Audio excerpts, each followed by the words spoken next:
Imagine living your life after 50 and feeling energized and excited about your future. Welcome to the Women in the Middle podcast, the podcast for women who are ready to figure out what they want and create the life they deserve. Here's your host and master certified life coach, Susie Rosenstein.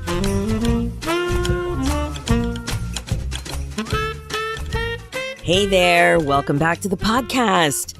I'm so glad you're here for this week's episode of Women in the Middle, which is all about a very common emotion that most of us deal with pretty regularly, and it is worry. So many of us spend way too much time on worry. It's a huge time suck, and it's quite draining. So that's what we're going to dive into today. What's up with worry? Why you choose to think thoughts that create worry, and how to supervise your mind so you can actually worry less. Sounds pretty good, right? But before we get going, I just wanted to wish you a happy new year. This is the first podcast I'm actually recording in 2018. I had an amazing winter vacation over the break, and I'm slowly getting back into the swing of things. I was actually sailing on a 52-foot catamaran in St. Vincent and the Grenadines with my family. And oh my God, it couldn't have been more fantastic. I don't know if you know where this is. It's a group of islands in the Caribbean near Grenada. So it's way down there and it's just so beautiful. It's just got amazing reefs, and it seems to be pretty unknown. It doesn't seem to be a very busy area. They just got an international airport, so like this year. So it's pretty untouched, pretty unknown. So actually, this podcast about worry was inspired by a realization that I had on this trip. So I'll be telling you more about that. I hope you also had a good break. I hope you had an amazing time with your family and that the holiday season was what you were hoping for. But right now, I really am hoping that you are thinking about 2018 and how excited you are about what you can accomplish and what opportunities you have going forward.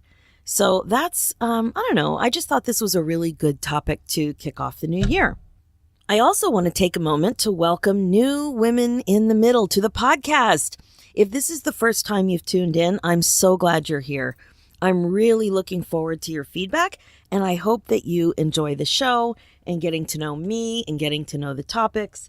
It's been a lot of fun, and the feedback I've had from women in the middle is that this podcast is really easy to relate to and that we're covering information that's quite relevant and really useful. So one more thing, I want to remind you all about the amazing new contest that I kicked off a few weeks ago in podcast 21 about turning 50, and it's called 50 Unplugged. Yes, that's right. It's for you amazing birthday girls turning 50 this year.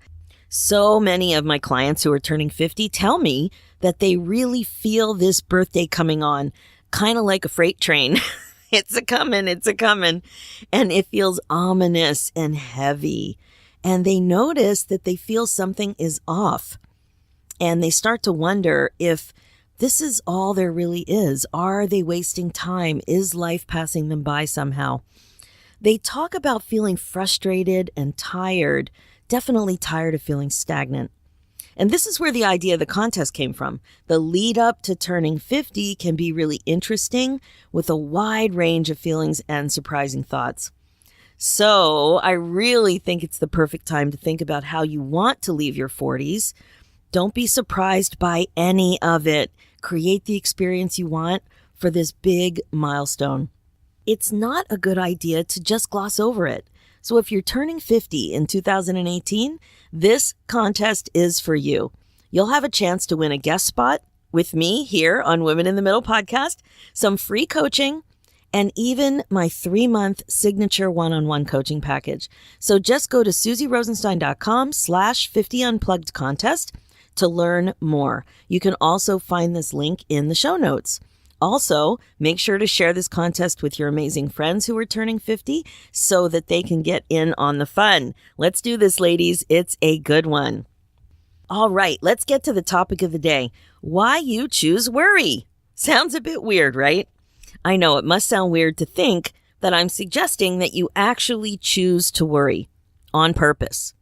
And it's weird because it's so negative, so uncomfortable. I don't think any of you guys really like to worry. Worry can easily lead to an all-out freakout sometimes. And I know you probably know what I mean, but we choose it anyway. How many of you have been there, done that? When I say that you choose it, what I'm referring to is the thought model.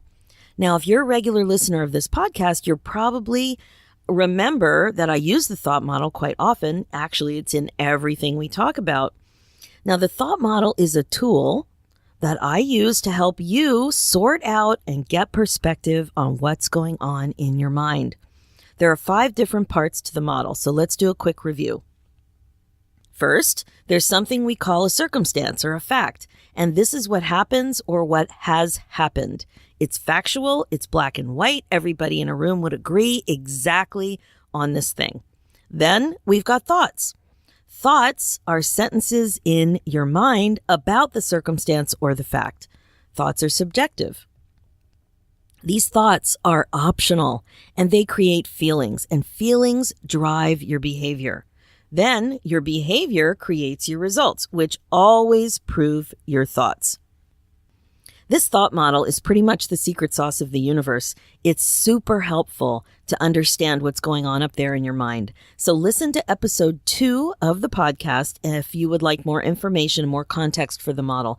It originates from Brooke Castillo's work at the Life Coach School, which is where I was trained. I'll put the episode link in the show notes so that you can find it easily. So the reason I just reviewed the model was to point out where feelings come from. They come from your thoughts, not your circumstances. They come from your thoughts. So when you take an emotion like worry, it can get a bit confusing because worry really feels like it comes directly from whatever it is that you're worried about. It doesn't feel like you have a choice. So let's take a look at the definition for worry. It's a state of anxiety and uncertainty over actual or potential problems. Right? I know you're smiling. Synonyms for worry are things like anxiety, distress, concern, uneasiness, restlessness, nervousness, stress, apprehension, angst, things like that. Now remember, worry really doesn't feel optional to most of you. Let's look at something specific. Like if your husband is on a flight home and there's a snowstorm, you might start to worry. Or if your kid traveled back to college and didn't call you when he got there, you might start to worry. Both of these examples feel like the worry is coming from the thing that happened.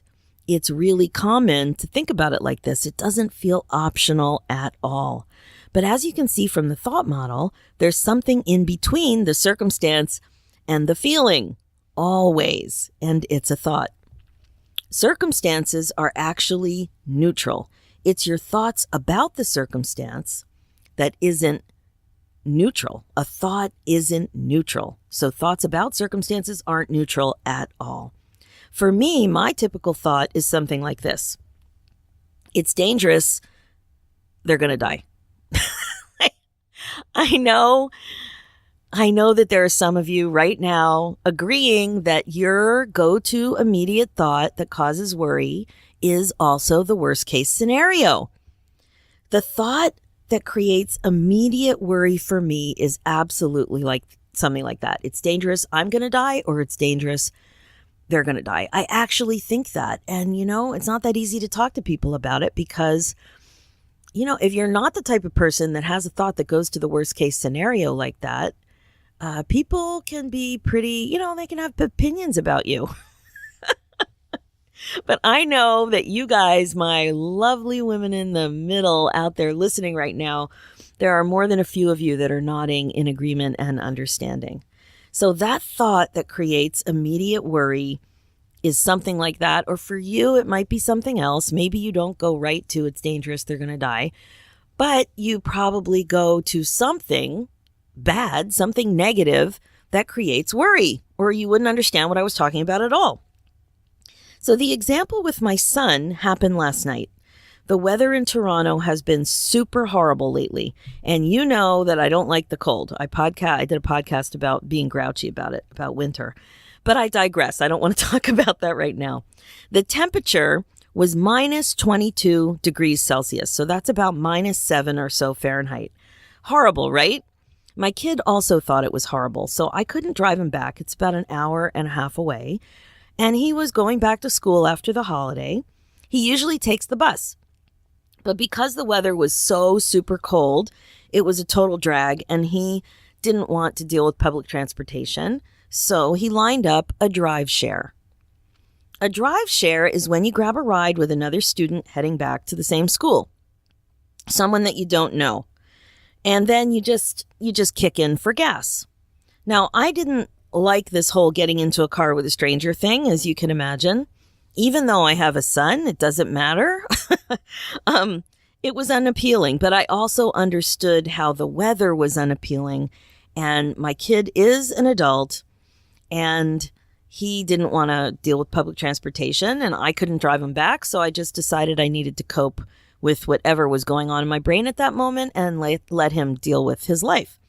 So I drove him to the pickup point, and I asked him to call me when he got there. Not unreasonable, right? Please call me when you get home. Of course, he didn't.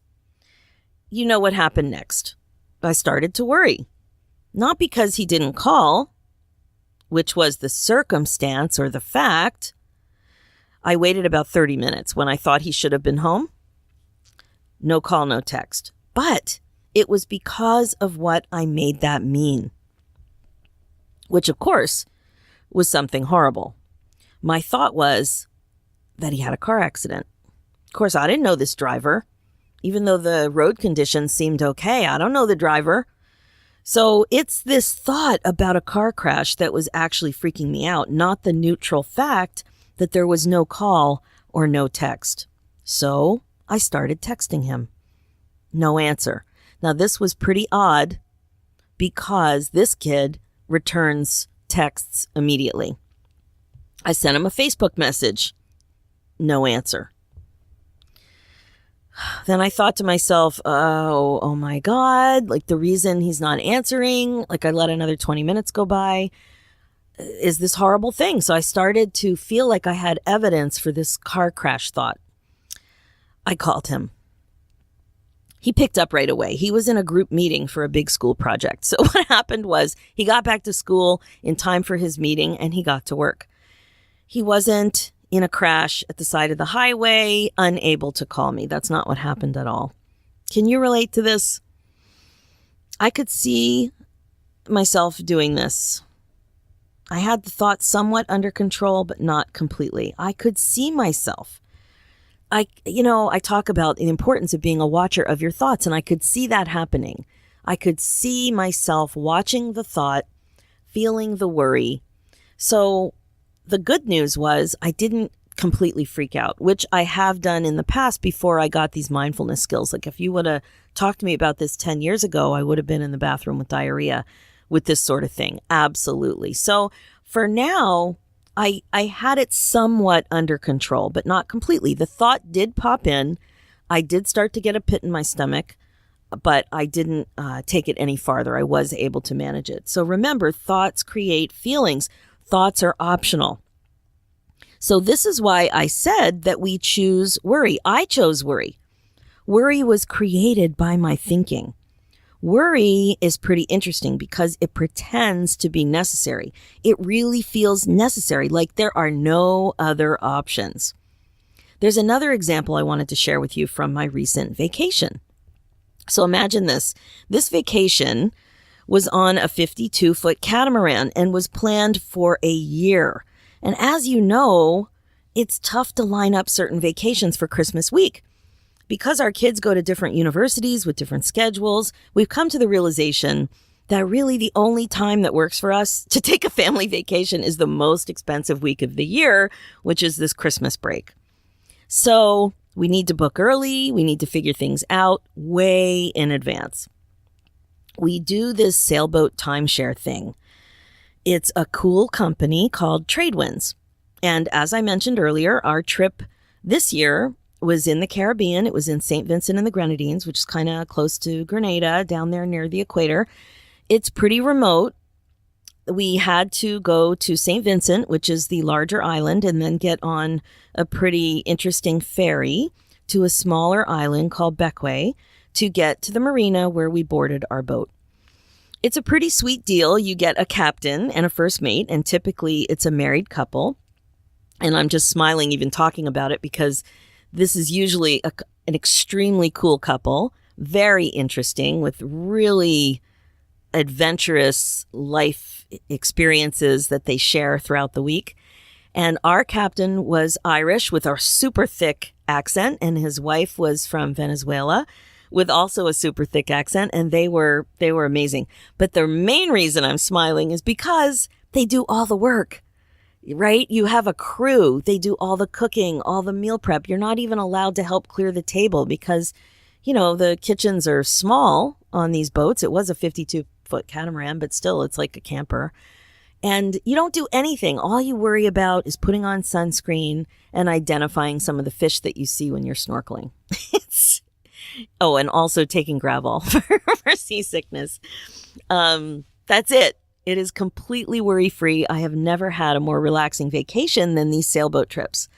Okay, so this boat had 4 bedrooms. Each bedroom has a bathroom. So our family with 3 kids, we had 3 of these bedrooms. And then there was another couple from Vancouver. So you can either book the whole boat, like a private booking, or you can just book the bedrooms you need and you get to know whoever else happens to book that other room. And it's really fun. We've had fun every time we've done it. The people that book these trips are interesting, adventurous people. And so this couple was cool. We ended up having a lot of fun with them. All right, so that's it. So after I figured out how to relax, that's when I started to have a good time. So it sounds like, oh my gosh, that is the best vacation. It's so relaxing. And yes, it's relaxing, but it's not relaxing, or it wasn't this time, until I figured out exactly how to relax. And it surprised me. It really surprised me. So like I said, you women in the middle out there know what it's like to plan and take a vacation. You end up doing most of the prep work to get your family out the door. It's pretty exhausting. And once you get to your destination, if you didn't need a vacation before, you definitely need one now.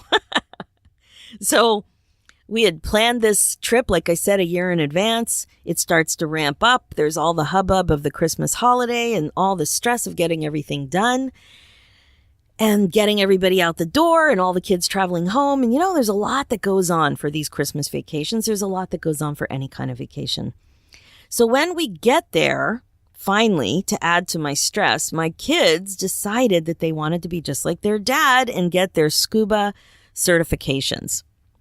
So they had to start working on the school part of the scuba certification a couple of weeks before we left.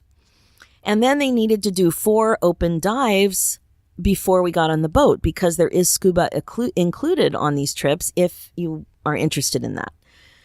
So I'm not into scuba at all. I'm a snorkeling gal. I know that I love whale watching and I love all things aquatic, but there is something about scuba that just scares me half to death. So forget it. Not for me. That's one good thing about being older and wiser. You just, it's less likely that you have to do things like that you just don't want to do. I do not have to push myself, and I do not want to push myself, and I'm just not going to be doing that. So I love being a snorkeling gal. But anyway, here are my kids all excited about scuba. For me, it's just one more thing I need to worry about. Now they're not going to be my snorkeling buddies as much as they were before. Now they're going to be 60 feet under. I don't even know what's going on. And I just recognized that up front. Okay, this trip, there's going to be one more giant thing I have to worry about. And like all the other things, I can choose to worry about it, or I can get ready to supervise my mind. Anyway, the best seat on a catamaran is the dolphin seat. It's way up front. And when you're on a big sail, you sit there. You have to kind of climb through the way the railing is. You sit there and you dangle your legs down off the seat over the water. It's glorious. It is, it's an unobstructed view. You don't see any of the boat. You're just slightly out in front of the boat. And it's the best. It's also the best place not to get seasick. And I just love sitting there. So you can sit there when you are anchored, and you can sit there when you're actually in sail, when you're sailing to another island. That's the cool thing about these trips is you're sailing around little coves and little bays and around the islands. The dolphin seat is a great place to watch the world go by as you're sailing across the beautiful ocean with the warm breeze in your hair. It's a great place to think. It's a great place to let your mind wander. It's a great place to worry. Yes, as soon as I had a chance to relax, to quiet my mind, to exhale, to breathe, to enjoy, all kinds of thoughts popped into my mind and created worry. It was like the floodgates were open. I sat in that dolphin seat and they flooded my brain. What is wrong with this picture? I had worked so hard, and here I was. Here I am. I'm sitting in that dolphin seat, full of worry and stress. Full. I started thinking about skin cancer. I started to think about what would happen if somebody had a medical emergency way out there in the middle of nowhere on this boat. Of course, I started worrying about the kids who would now be diving 60 feet under rather than snorkeling at the surface with me. Then I puked on the first big 3-hour sail. And in all of my 54 years, with over 30 years of whale watching, boats and zodiacs and wooden skiffs and all kinds of stuff and other sailing experiences and whitewater rafting and like all kinds of stuff, not one puke. So the rest of the trip, I worried about puking and becoming seasick again because this puke was the first sail. Lovely, right? This is my relaxing vacation on a sailboat in the Caribbean. So much for that. So my new website was launching while I was away, so I started to worry about that too. And if you haven't checked it out yet, it launched on January 1st, so head over to www.susierosenstein.com, and I think you're going to really like it. It's super high tech, easy to navigate, looks amazing on your phone. The podcasts are easy to find, blah, blah, blah. So anyway, I digress, but it was just another thing I was worried about. So it's kind of funny. For once, I didn't worry about my dog Nico, who was at our pet sitter's house, about a 45-minute drive from our home. I didn't worry about him this trip. That was good. Cross him off the list. But wow, I chose to worry about just about everything else. All kinds of other stuff. Can you relate to what I'm talking about? You work so hard to make things exactly the way you want them. And then it's difficult to relax and enjoy the fruits of your labor. Now, because I've been working on this mindfulness stuff for more than a few years, I'm on to myself. I saw what was happening. I knew that I didn't have to be at the effect of my thoughts, that even though the thoughts popped in, I still had control. That is such a good feeling. It is so empowering to know that your thoughts are optional. It was a beautiful time, the most beautiful time with the most beautiful scenery. It was such a beautiful time for me to start supervising my mind in a big way. Plus, it gives me something great to talk to you guys about.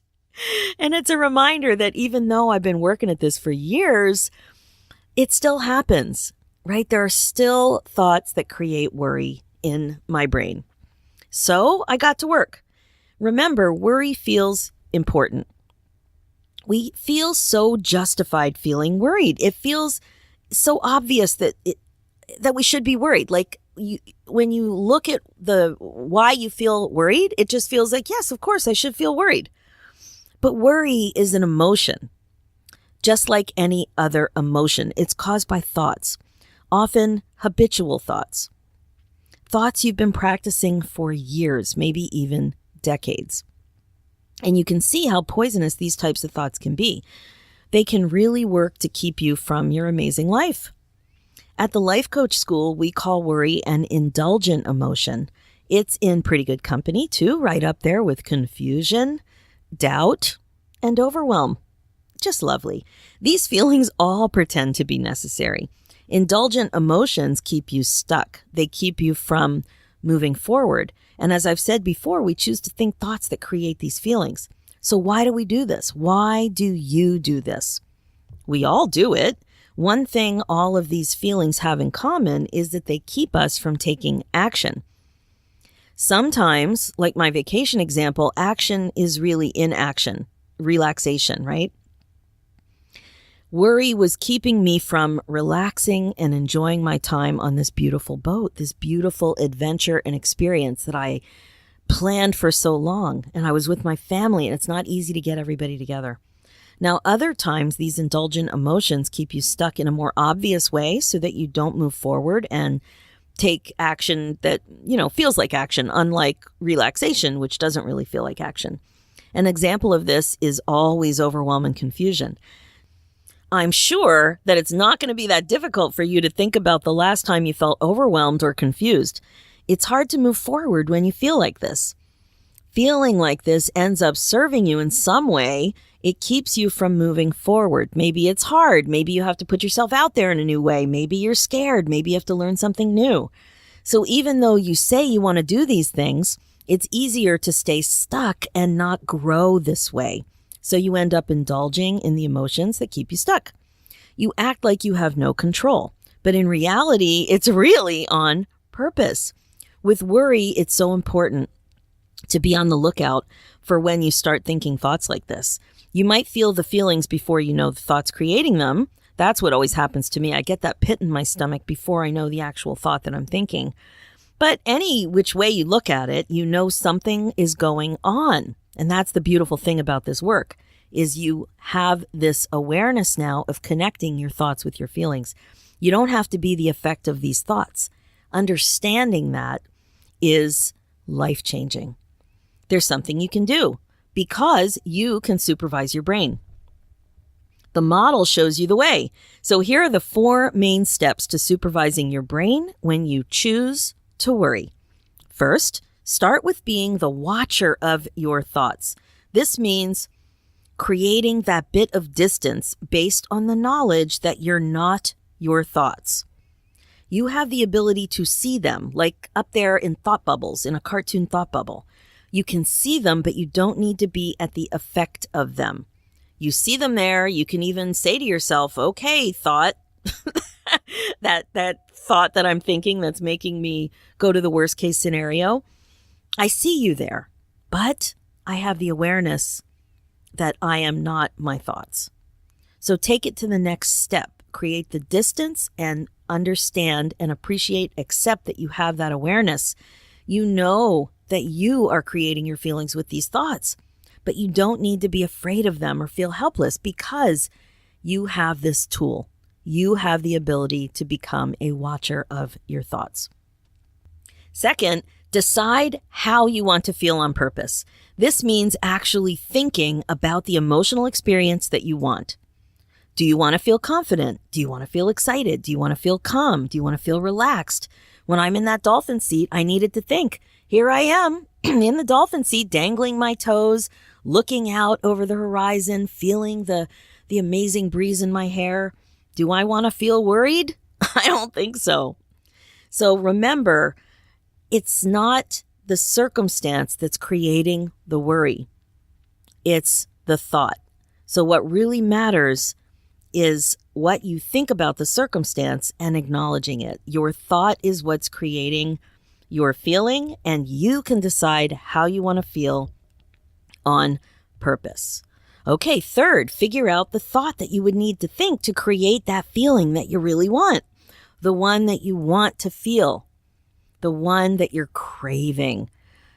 You know, it's so empowering to remember this third step, that you feel the feeling and it's like, you know what? That's not what I want to be feeling right now. What is the feeling I want to feel? I want to feel more calm. Okay, what is the thought I need to think to create calm? It's as simple as that. Fourth, practice thinking the thought. This is how you supervise your brain. You notice what's going on. You decide if it's what you want. You correct the thought if it's not useful to you. And then you practice the useful thought. There you have it. A simple plan to help you supervise your brain so that you can worry less.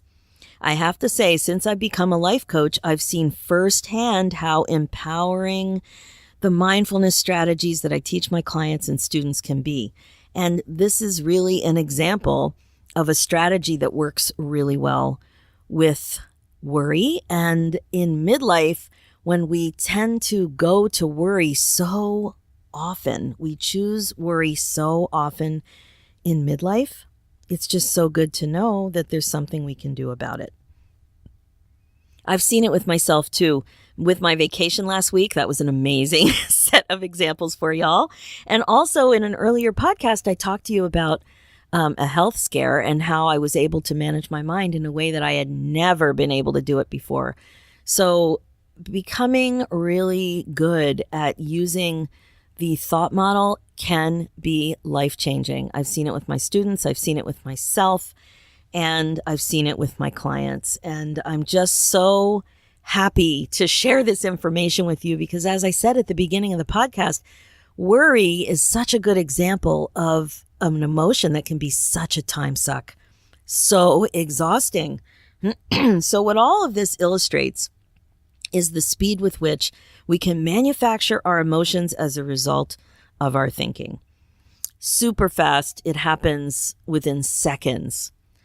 So, my women in the middle out there, your thoughts create your feelings. Don't forget it. Every minute of the day, every day of the week, even when it comes to what you worry about, always. Mindfulness can really change your life. That's it for this episode. If you would like a copy of my free ebook, 10 Surprising Ways to Bust Out of Your Midlife Funk, head over to my website at susierosenstein.com and download your copy there. Let's do this, ladies, one thought at a time. Thanks so much for listening, and talk to you next week.